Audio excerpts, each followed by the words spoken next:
Early lead in the weigh-in here. Fishing with Steve Daniels. That's Brian Kelly Roberts from Cocoa, Florida. 3 pounds and 7 ounces for him. And then this man snatched the amateur lead. That's Jerry Watson from Bluefield, Virginia, with 4 pounds, 14 ounces. One more boat to weigh. Final boat today. Let's welcome from Birmingham, Alabama. That's Jasper, Alabama, actually, on the amateur side, Todd Lee. And from Dayton, Tennessee, on the pro side, Andy Morgan. Let's give those guys a big, warm round of applause.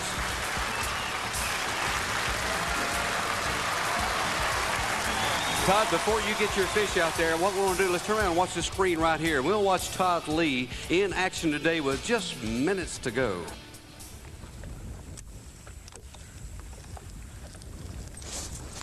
Bite.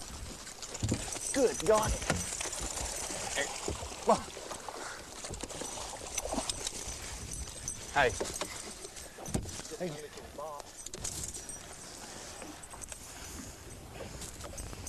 You might as well win you a boat right there. Nah, I don't think. Let's go. That'll help. Can't afford to be late now. Holy cow, partner. Holy cow. Give me some skin, bro. All right. All right. That definitely moved me up. He's 3, isn't he? 4? Yes. Is he 4? We got to go. Got to go now. Oh, brother. How you like it? I love it. Holy cow. Holy cow.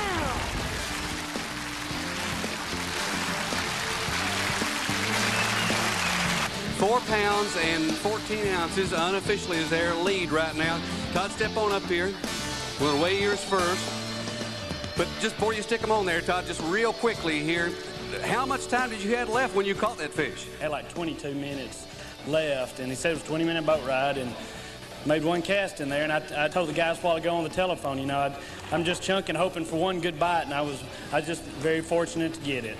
Very fortunate. Yeah, let's see. You got to beat 4 pounds and 14 ounces to take over the lead and win that Sport R70 Ranger boat. He has 2 fish in there. The last one he caught with literally seconds to fish, and the weight 5 pounds 2 ounces, our amateur champion. Todd Lee from Jasper, Alabama wins himself a brand new fully rigged Ranger boat. What a great prize for fishing on the amateur side. You can tell it's a thrill of a lifetime for him. And of course, our 5 top pros who've made it into the final day. Here they are: Fritz, Daniel, Wade, Walker, and Morgan. We'll be back.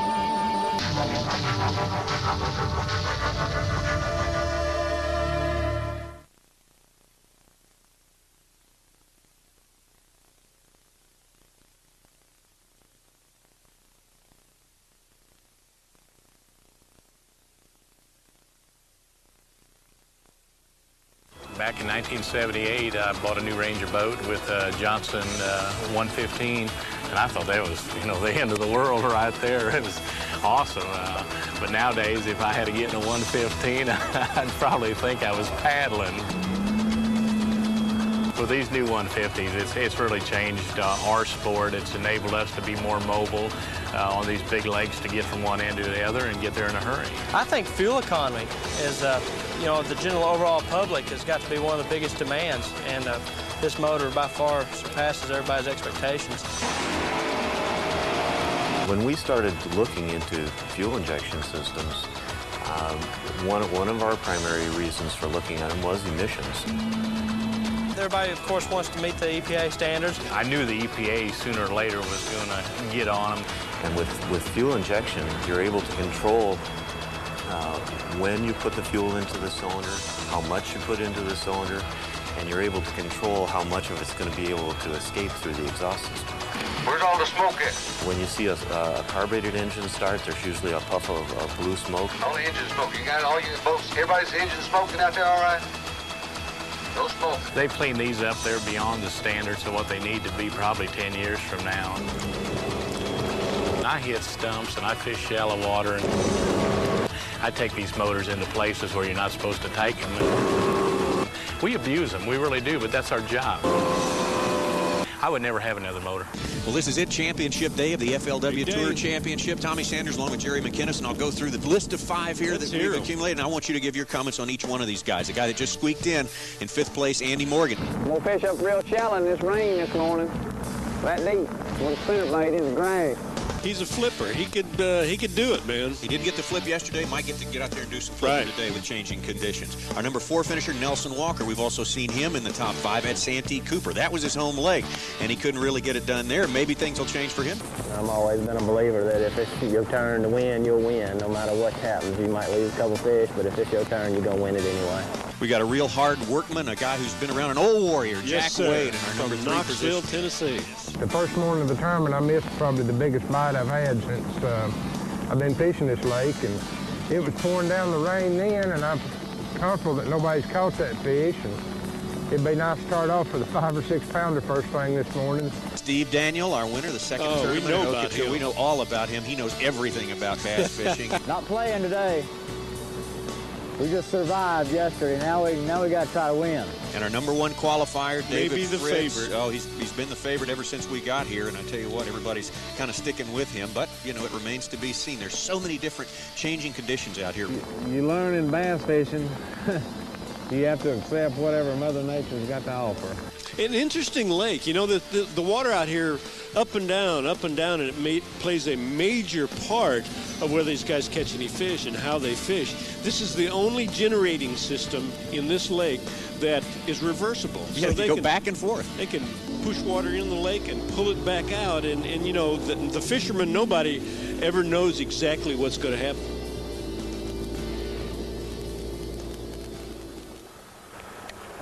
This lake is a lot like Lake Okeechobee. You don't really know what you need to be doing to get out there and fish a little while because the water conditions change every day, and it's just entirely a different lake when the water's still than it is when it's moving and when it's up or it's down and moving and not moving. There's so many things going on.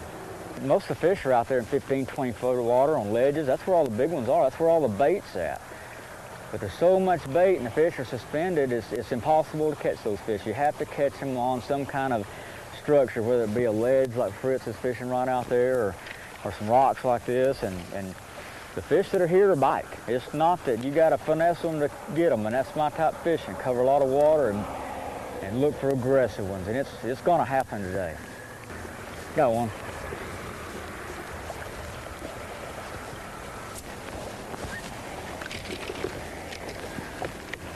That's a start for Steve Daniel of Clewiston, Florida. A start towards the championship here on Championship Day. And no shorts today, Jerry. No shorts. And Steve was going to... That's the way it was meant to start. Yeah, I guess.